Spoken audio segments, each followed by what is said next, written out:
क्या लगता है मतलब कि अब इसकी क्या जांच फर्दर होनी चाहिए, क्योंकि वादी और प्रतिवादी दोनों में मत विरोध है, तो आपको क्या लगता है इसका हिस्टोरिकल और एम्पेरिकल एविडेंस के साथ आर्कियोलॉजिकल सर्वे? मैं क्लियर कर दूं, इसकी वीडियोग्राफी फोटोग्राफी कर दी गई है। अब वो माननीय न्यायालय देखेंगे वो क्या है क्या नहीं है, जजमेंट तो उनको करना है। मैं एविडेंस कलेक्ट करने नहीं गया था, मैं एविडेंस जो थे वहाँ पे उसकी अपनी रिपोर्ट में वो एविडेंस दिखाने गया था कि ये चीज़ें वहाँ है, वो मैंने वीडियोग्राफी फोटोग्राफी से। आप तो बनारस के रहने वाले हैं, मेरे ख्याल से पले बढ़े भी यहीं हैं, तो आपको कौन ऐसा चीज़ वहाँ जाके देखे जो जिससे आपको अचंभा हो गया कि ये भी है यहाँ? नहीं, कमीशन की कार्रवाई के दौरान सभी लोग मेरे साथ थे, कमीशन किया जा रहा था, तो लास्ट में थोड़ा सा लगा कि इसको भी एक बार छूट रहा है, ये बीच का जो सर्किल है चूँकि पानी से पूरा डूबा हुआ था, तो मेरे ही दिमाग में आया कि इसको ज़रा दिखवाते हैं। तो ये बोला कि पहले ये लोहे की जाली है, तो फिर बाद में जो 15 तारीख को 12 बजे के 11:30-12 बजे के बीच में, तो जब सीढ़ी लगा के वहाँ तक पहुँचा आदमी लेट के, तो कहा कि नीचे जो है काफ़ी गहरा तक ये कोई पत्थर टाइप में है। तो ये हुआ कि कल भी एक बार कमीशन करा लेते हैं, इसको भी क्लियर हो जाता है ये पत्थर किस चीज़ का है। तो जब अगले दिन हम लोगों ने कराया तो ये ओवल शेप का एक पत्थर बड़ा सा उसमें दिखा, उसके ऊपर सर्किल जो है कटा कटा उसमें है, उसमें बीच में होल था, ये दिखा है। दीवारों पर देवी देवता की भी मूर्तियाँ थी? नहीं, ये मैंने अपनी रिपोर्ट में दर्शा दी है, स्पष्ट कोई नहीं थी, टूटी फूटी पूरी कलाकृतियाँ थी, वो मैंने दिखा दी अपनी रिपोर्ट में, टूटी फूटी कलाकृतियाँ थी। तो काफ़ी एविडेंसेस है जिससे साबित होता है कि 300 साल पहले मंदिर को नष्ट करके मस्जिद का रूप दिया गया। अब ये माननीय न्यायालय डिसाइड करेंगे कि उसमें क्या करना है क्या नहीं करना, जजमेंट उनका होगा। मैंने तो सिर्फ उसमें अपनी कमीशन की कार्रवाई करके रिपोर्ट प्रेषित कर दी है। और ये लैंडमार्क रिपोर्ट होगा आपको लगता है? अब ये मैं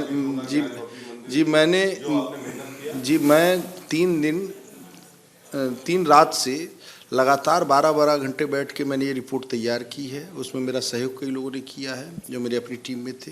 तो ये 12-12 घंटे 3 रात तक हम लोगों ने तैयार किया, तब जाके रिपोर्ट तैयार होकर हम लोगों ने फाइट किया है। और कल सुप्रीम कोर्ट में भी हियरिंग है इसको लेकर, और यहाँ के वाराणसी के कोर्ट ने भी मंडे को डेट दिया है, तो इसमें क्या लगता है क्या?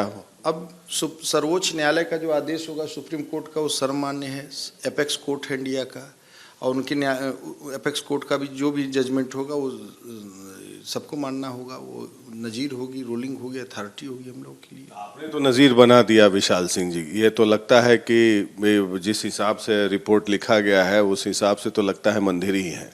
नहीं, रिपोर्ट मैंने बायस्ड होके नहीं लिखा है, होके नहीं, लेकिन एविडेंसेस के जो पूरी वीडियोग्राफी और फोटोग्राफी जो हुई है उसके आधार पे मैंने दिया है। एविडेंस के हिसाब से तो यहाँ नहीं, ये सुप्रीम कोर्ट ऑफ इंडिया पे भी अगर इसको चिप देखा जाएगा तो जो जो रिपोर्ट में मैंने लिखा है वो चीज़ मिलेगी वहाँ पे। तो अब तो चूंकि रिपोर्ट पब्लिक डोमेन में है, और आप 10:15 जब फाइलिंग करने से पहले ये कॉन्फिडेंशियल रिपोर्ट थी, आफ्टर फाइलिंग ये पब्लिक डॉक्यूमेंट हो गई, पब्लिक डॉक्यूमेंट में आ गई। अब सब लोग को जानकारी हो गई, सब लोग कन्विंस हो गए कि यहाँ पर मंदिर की काफ़ी एम्पेरिकल और हिस्टोरिकल एविडेंसेस हैं। तो क्या आपको किसी तरह की परेशानी हो रही है? क्या आपको कोई डर सता रहा है, क्योंकि ये बड़ा सेंसिटिव मामला है? मैंने तो एकदम ईमानदारी से निष्पक्षता पूर्वक जांच की, जो कमीशन की कार्रवाई की, और जो जो चीज़ें लिखी थी निडर हो के बहादुरी से एकदम साफ साफ चीज़ें मैंने उसमें लिख दी है।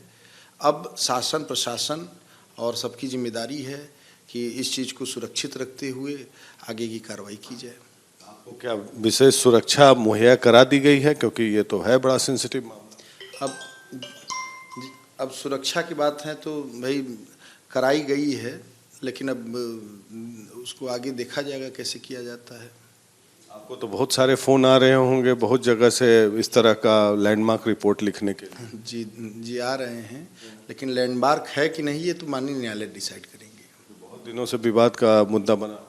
जी, ये ऑनरेबल कोर्ट डिसाइड करेंगे कि लैंडमार्क है कि नहीं है, ये आप डिसाइड नहीं करेंगे। क्या आप अपने आप को सौभाग्यशाली मानते हैं कि इस तरह के फैसले में आप सम्मिलित हुए? जी, देखिए, मैंने एकदम निष्पक्ष तरीके से और बिना किसी भेदभाव की रिपोर्ट लिखा है, और जो दोनों पक्ष की उपस्थिति में लिखा है। कोई ये नहीं कह सकता कि वो चीज़ें कही गई वादी द्वारा और प्रतिवादी द्वारा जो चीज़ें कही गई मैंने अपनी रिपोर्ट में नहीं लिखी है। दोनों पक्ष की उपस्थिति में जो जो बातें कही गई थी मैंने लिखी हैं, और वीडियो रिकॉर्डिंग और स्टिल फोटोग्राफी द्वारा जो चीज़ें साक्ष्य दिखे हैं उसको मैंने अपनी रिपोर्ट में दर्शा दिया है। और अजय मिश्रा को लेकर भी विवाद हुआ, तो कोर्ट उनकी भी बात को मानेगा?